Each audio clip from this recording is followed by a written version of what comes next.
स्वायत्त संस्थेचा झालेला वापर असेल आणि सर्व मार्गाचा त्यांनी वापर करून आता लोकशाही धोक्यामध्ये आली बाबा.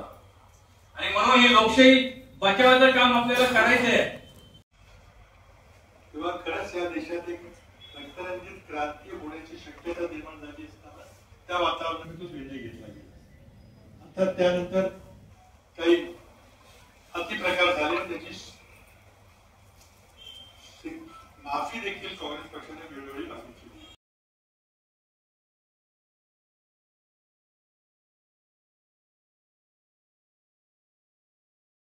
त्याविरोधात आणि एकंदरीत या निकालावर त्यांनी प्रश्नचिन्ह उपस्थित केलं.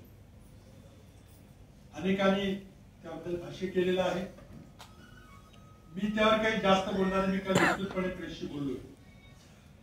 पण एक गोष्ट निश्चित आहे की माझा मूळ मुद्दा आहे, या देशात खरोखरी लोकशाही नांदते